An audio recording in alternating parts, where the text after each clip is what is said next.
ಮಂಗಳೂರು ಮಹಾನಗರ ಪಾಲಿಕೆ ವ್ಯಾಪ್ತಿಯ ಬಾರೆಪೇಲ್ ಸಾಗರ್ ರಸ್ತೆಯಲ್ಲಿ ಮ್ಯಾನ್ಹೋಲ್ ಓಪನ್ ಆಗಿದ್ದು ಕೊಳಚೆ ನೀರು ರಸ್ತೆಯಲ್ಲಿ ಹರಿಯುತ್ತಿದೆ. ಇದರಿಂದ ಪಾದಚಾರಿಗಳು ಮೂಗು ಮುಚ್ಚಿಕೊಂಡು ನಡೆದಾಡಬೇಕಾದ ಪರಿಸ್ಥಿತಿ ಇದೆ. ಬಾರೆಪೇಲ್ ಸಾಗರ್ ರಸ್ತೆಯ ನಿವಾಸಿಗಳು ಹಾಗೂ ಪಾದಚಾರಿಗಳು ಕಳೆದ ಕೆಲವು ದಿನಗಳಿಂದ ನರಕ ಯಾತನೆ ಅನುಭವಿಸುತ್ತಿದ್ದಾರೆ. ರಸ್ತೆಯ ಮಧ್ಯಭಾಗದಲ್ಲಿರುವ ಮ್ಯಾನ್ಹೋಲ್ನಿಂದ ಕೊಳಚೆ ನೀರು ಸತತವಾಗಿ ಸೋರುತ್ತಿದ್ದು ಇಡೀ ಪರಿಸರ ದುರ್ನಾತದಿಂದ ಕೂಡಿದೆ. ಮ್ಯಾನ್ಹೋಲ್ ಬ್ಲಾಕ್ ಆಗಿ ರಸ್ತೆಯಲ್ಲಿ ಕೊಳಚೆ ನೀರು ಹರಿಯುತ್ತಿದೆ. ಕೊಳಚೆ ನೀರಿನಿಂದ ಸಾಂಕ್ರಾಮಿಕ ರೋಗಗಳ ಭೀತಿಯನ್ನ ಕೂಡ ಹುಟ್ಟುಹಾಕಿದೆ. ಈ ರಸ್ತೆಯಲ್ಲಿ ನಡೆದಾಡುವುದು ಹಾಗಿರಲಿ, ಮೂಗು ಮುಚ್ಚಿಕೊಂಡು ಸಂಚರಿಸುವುದೇ ಕಷ್ಟಕರವಾಗಿದೆ. ಇನ್ನು ರಸ್ತೆಯಲ್ಲಿ ಸಂಚರಿಸುವ ವಾಹನ ಸವಾರರ ಬೇಜವಾಬ್ದಾರಿಯಿಂದಾಗಿ ಪಾದಚಾರಿಗಳ ಮೇಲೆ ಕೊಳಚೆ ನೀರು ಎರಚಲ್ಪಡುತ್ತಿದೆ.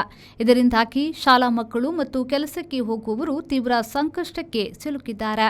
ಮಂಗಳೂರು ಮಹಾನಗರ ಪಾಲಿಕೆ ಈ ಕೂಡಲೇ ಗಮನ ಹರಿಸಿ ಬಾರೆಪೇಲ್ ಸಾಗರ್ ರಸ್ತೆಯ ನಿವಾಸಿಗಳಿಗೆ ಈ ದುರ್ನಾತ ಮತ್ತು ಕೊಳಚೆಯಿಂದ ಮುಕ್ತಿ ನೀಡಬೇಕಾಗಿದೆ. ಬ್ಯೂರೋ ರಿಪೋರ್ಟ್, ವಿ4 ನ್ಯೂಸ್, ಮಂಗಳೂರು.